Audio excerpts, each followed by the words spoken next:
Ya, shalom Bapak Ibu. Ya puji Tuhan, kita sudah mau memasuki penghujung tahun 2023, beberapa hari lagi yang akan kita tutup. Ya, dan kita bersyukur kita mendapatkan pesan demi pesan dari Tuhan dari minggu ke minggu.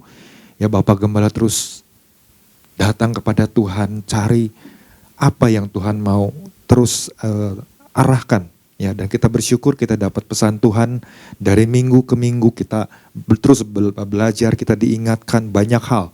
Ya, dan di akhir tahun ini Tuhan katakan persiapkanlah dirimu. Ya, diambil dari 2 Timotius pasal yang kedua, ayat yang ke-20 dan 21. Saya bacakan untuk Bapak Ibu semua ya. Dalam rumah yang besar bukan hanya terdapat perabot dari emas dan perak, melainkan juga dari kayu dan tanah. Yang pertama dipakai untuk maksud yang mulia, dan yang terakhir untuk maksud yang kurang mulia. Jika seorang menyucikan dirinya dari hal-hal yang jahat, ia akan menjadi perabot rumah untuk maksud yang mulia. Ia dikuduskan, dipandang layak untuk dipakai tuannya dan disediakan untuk setiap pekerjaan yang mulia.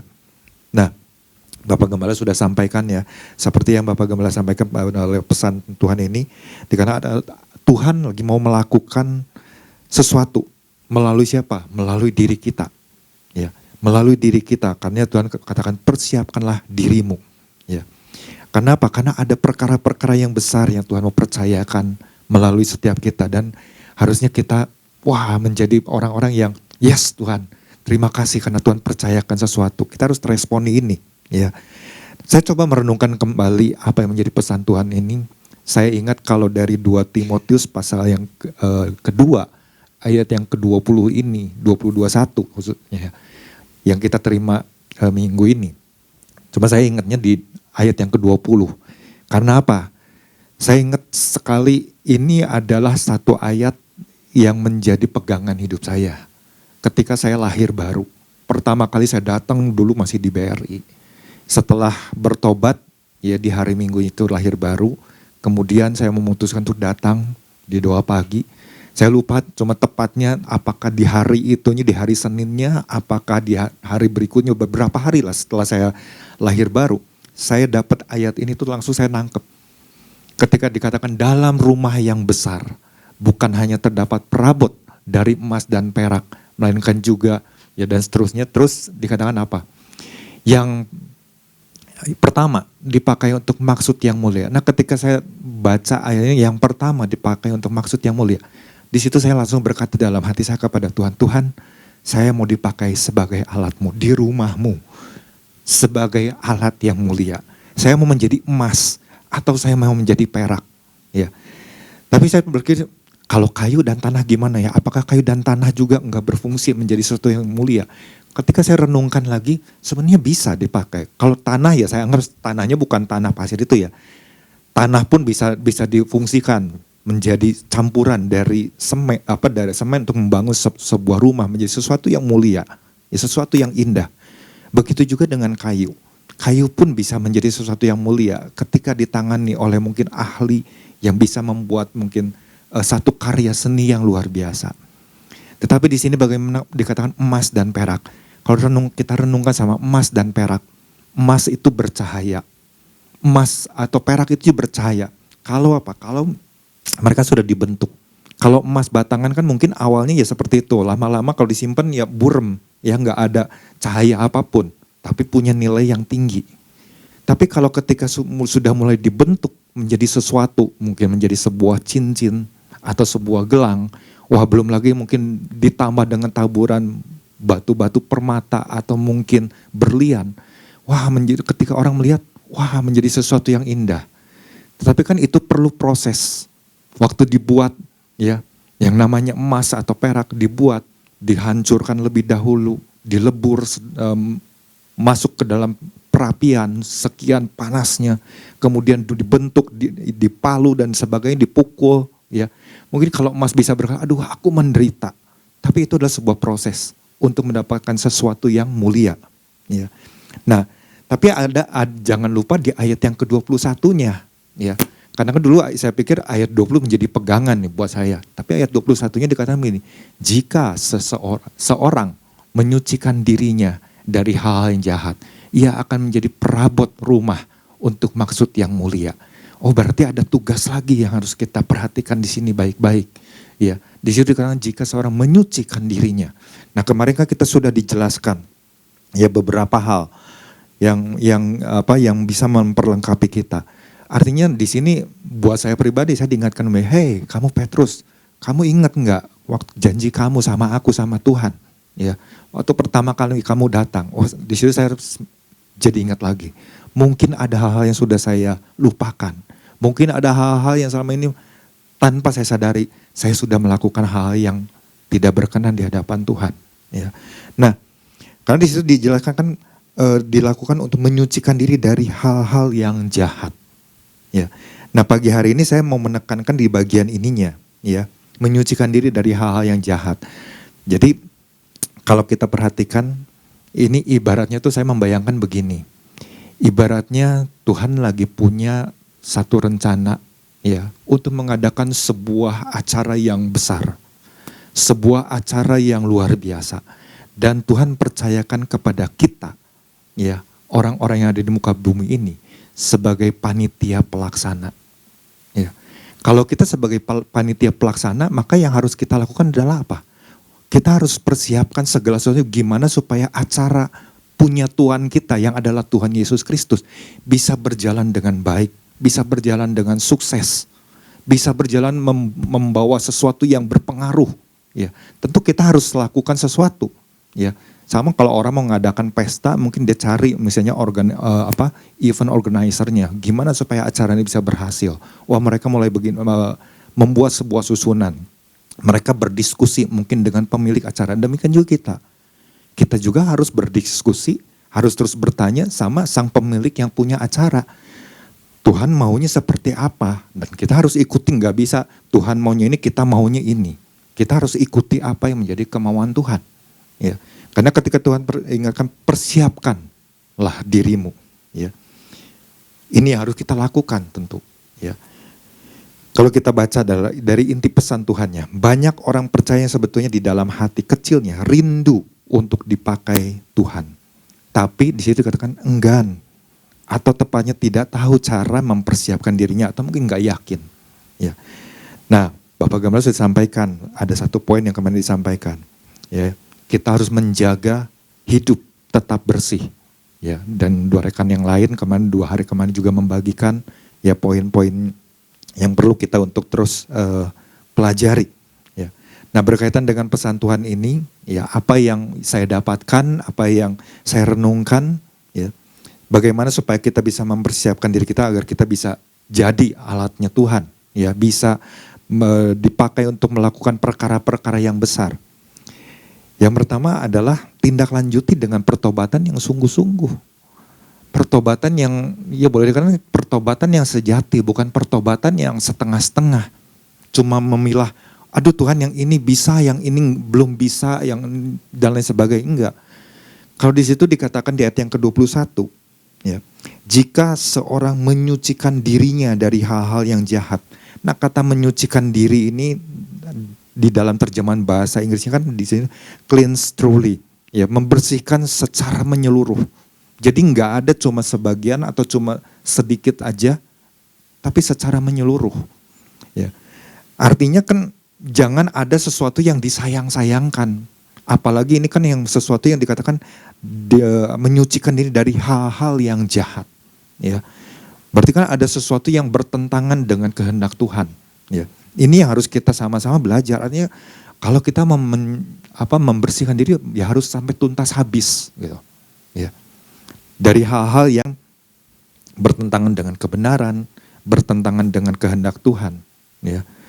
Mungkin hal-hal apa aja saja, hal-hal yang pastinya berkaitan dengan keinginan-keinginan daging. Ya. Kalau Bapak Ibu bacakan di Galatia 5 ayat 19 ya sampai 21 di situ kan jelas. Perbuatan daging itu adalah apa aja. Ya. Kita udah tahu semuanya. Nah, artinya ada hal-hal yang itu adalah hal-hal yang jahat, hal-hal yang bertentangan. Ya, keinginan daging berlawanan dengan keinginan roh dan keinginan roh berlawanan dengan keinginan daging. Dua hal yang saling bertentangan. Ya.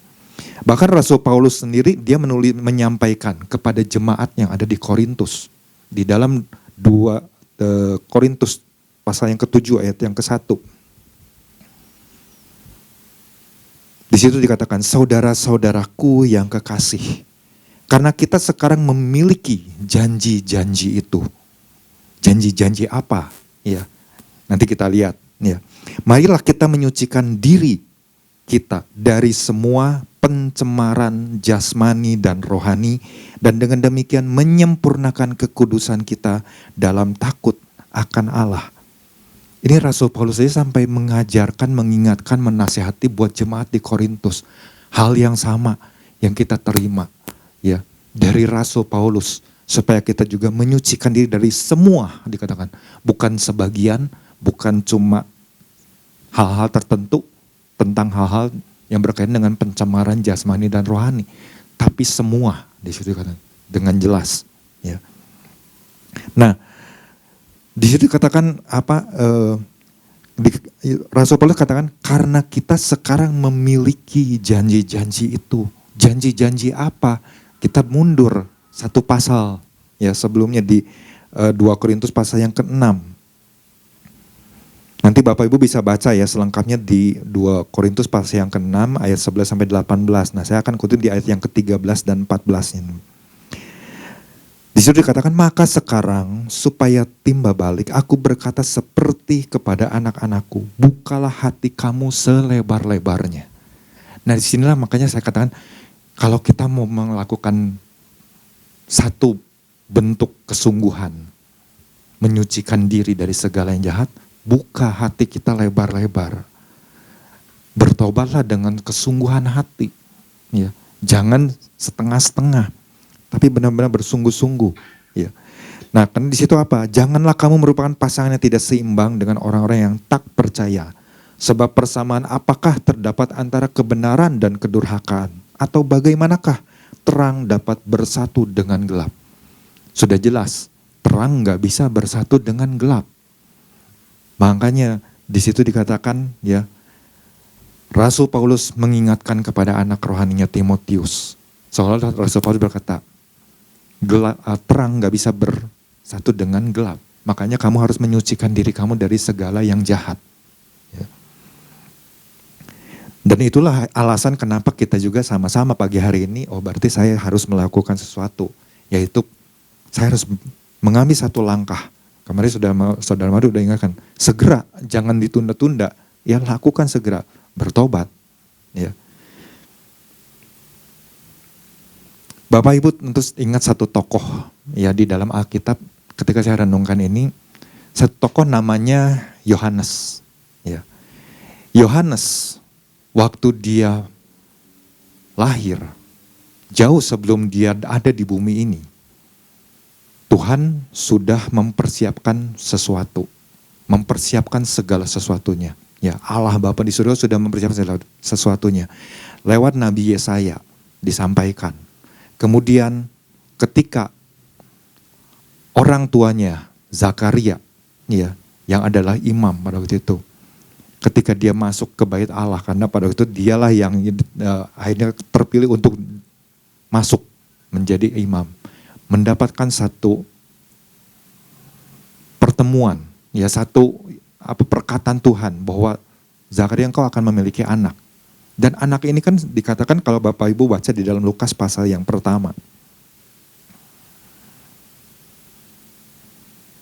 Di ayat yang ke-15 sampai ke-17. Ini bagaimana pada waktu itu malaikat datang kemudian menyampaikan. Dikatakan begini, sebab ia akan besar di hadapan Tuhan, dan ia tidak akan minum anggur atau minuman keras, dan ia akan penuh dengan Roh Kudus mulai dari rahim ibunya. Nah, ketika dalam kandungan ibunya, setidaknya sang ibu namanya Elisabet, dia mulai mempersiapkan janinnya ini, yang ada di dalam rahimnya ini. Dia persiapkan sedemikian rupa, supaya berjalan seperti yang disampaikan. Bahwa anak ini dia gak akan minum anggur, dia gak akan minum minuman keras. Ya. Tapi anak ini justru akan penuh dengan Roh Kudus. Wah, berarti ini sesuatu yang harus dilakukan. Dia harus jaga ini. Dia harus ketika anak ini lahir, dia harus mungkin persiapkan sedemikian rupa. Supaya anak ini tidak melenceng dari rencana Tuhan. Ya. Diajarkan sedemikian rupa, ya, supaya hidupnya itu benar-benar bersih. Ya kan, kemarin kan kita diingatkan poinnya pertama, menjaga agar hidup kita selalu bersih. Ya. Nah itu adalah tugas yang dilakukan oleh orang tuanya, tugas yang gak mudah. Ya. Dan itu diperhatikan sampai akhirnya bagaimana kemudian ketika dewasa seorang Yohanes punya satu keberanian itu dari mana? Ya pasti lewat kuasa Roh Kudus yang menaungi dia. Kemudian juga ketika selama dia dididik oleh orang tuanya, dia dipersiapkan sedemikian rupa sampai akhirnya dia perkatakan apa yang menjadi firman Allah. Karena kalau Bapak Ibu baca di dalam Yohanes pasal yang ketiga, apa yang Yohanes sampaikan kan enggak asal-asalan berasal dari keinginan hatinya, tapi ketika dia mendapatkan firman dari Allah. Ya. Ketika dia dapatkan firman dari Allah di dalam Lukas pasal yang ketiga, di ayat yang keduanya ya kalau nggak salah. Iya. Saya baca bagian B-nya saja ya. Datanglah firman Allah kepada Yohanes anak Zakaria di padang gurun. Maka datanglah Yohanes ke seluruh daerah Yordan dan menyerukan, bertobatlah dan berilah dirimu dibaptis dan Allah akan mengampuni dosamu. Ini seperti Yohanes itu seperti mengingatkan kepada orang-orang di sana. Kamu harus menyucikan diri kamu untuk menjauhi dari segala hal-hal yang jahat. Kamu harus bertobat. Ya, dan Allah akan mengampuni dosamu. Ya.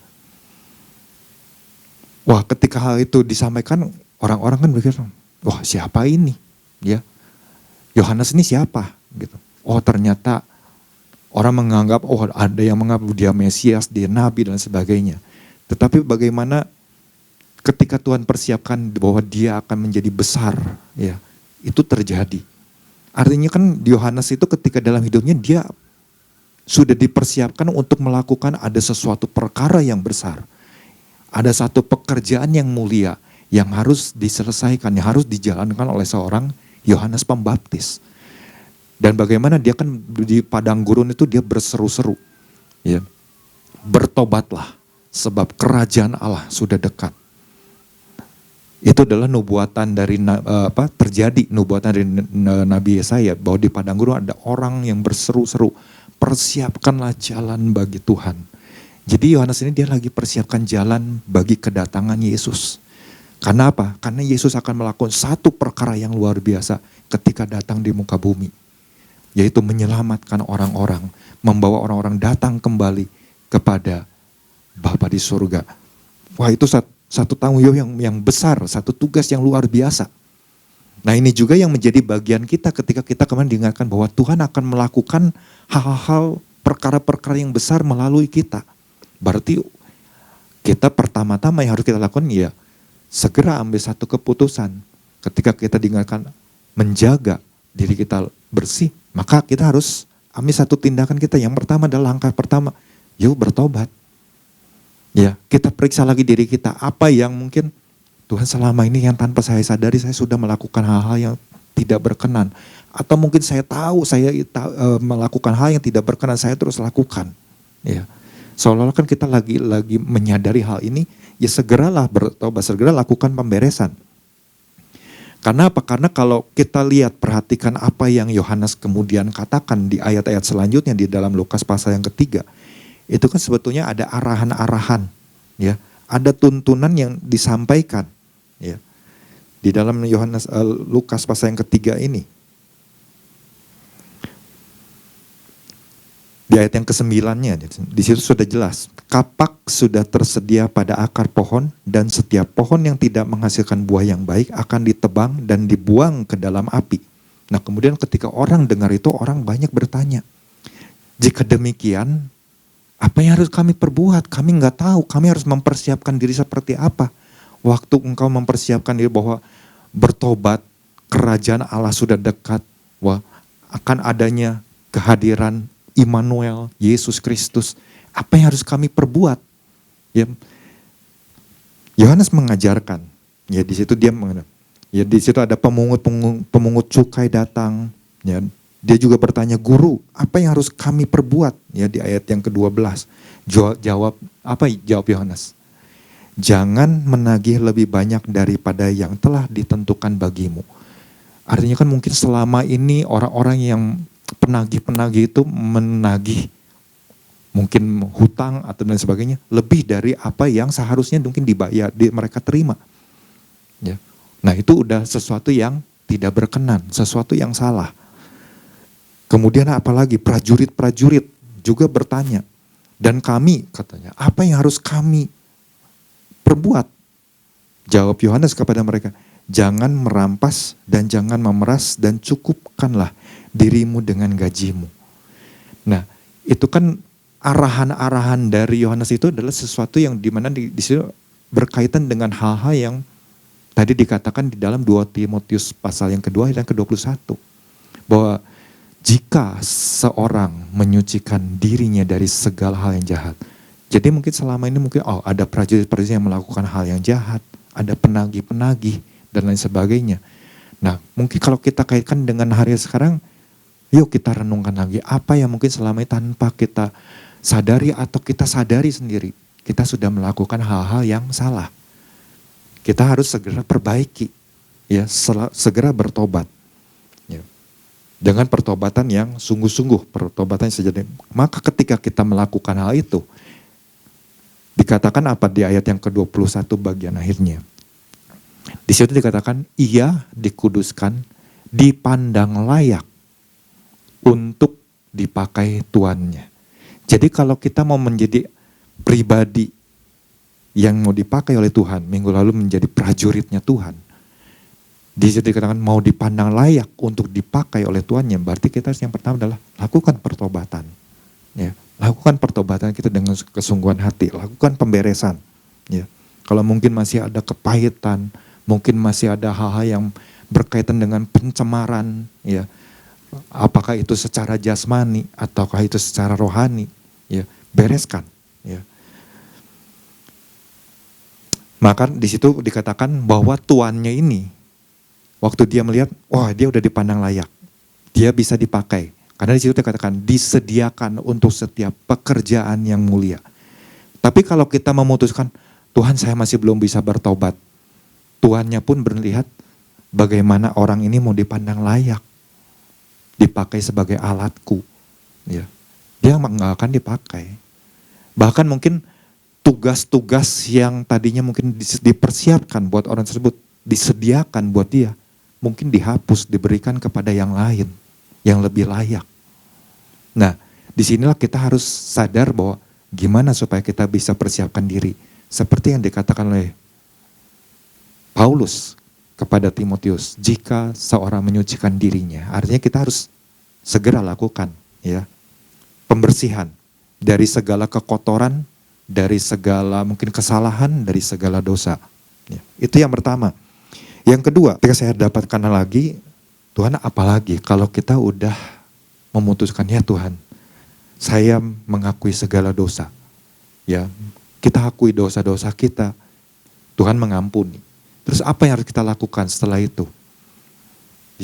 Yang harus kita lakukan adalah perlengkapi diri kita dengan mengejar kepenuhan Roh Kudus terus-menerus. Itu yang perlu. Ya. Saudara Marwa kemarin juga sudah sampaikan, dipenuhi oleh Roh Kudus. Itu bagian yang harus kita lakukan. Ya. Kita juga harus melakukan itu, mengejar, ya, kepenuhan Roh Kudus terus-menerus. Di situ kan dikatakan di 2 Timotius pasal yang ke-2 ayat yang ke-21. Ia dikuduskan, dipandang layak untuk dipakai tuannya dan disediakan untuk setiap pekerjaan yang mulia. Jadi ketika kita sudah melakukan satu pertobatan yang sungguh-sungguh, artinya kita mulai hidup di dalam kebenaran. Maka tugas selanjutnya adalah kita harus kejar yang namanya kepenuhan Roh Kudus. Nah, kemarin kan Bapak Gembala sudah sampaikan bahwa kepada kita semua itu diberikan potensi, diberikan karunia-karunia, dan karunia itu harus dikobarkan. Ya, karunia itu harus kita gunakan. Yesus ketika dia memilih 12 murid, Yesus persiapkan nggak kira-kira?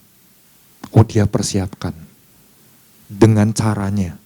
Yesus persiapkan, dia ajar, ya, yang namanya kebenaran. Kemudian satu waktu dia utus murid-muridnya. Ya, kalau Bapak Ibu lihat di dalam Lukas pasal yang ke-9, ya, ayat yang ke-1 itu bagaimana kan murid-murid mereka diutus, 70 orang murid diutus. Diperlengkapi dengan apa? Nah di situ, maka Yesus memanggil ke-12 muridnya lalu memberikan tenaga dan kuasa kepada mereka untuk apa? Untuk menguasai setan-setan dan untuk menyembuhkan penyakit-penyakit. Itu kemarin kan sudah diingatkan, kita harus kobarkan karunia-karunia. Artinya Tuhan sudah kasih yang namanya tenaga dan kuasa. Ya. Dan kita harus yakini itu. Ya. Di ayat Lukas pasal yang ke-10 ayat ke-19.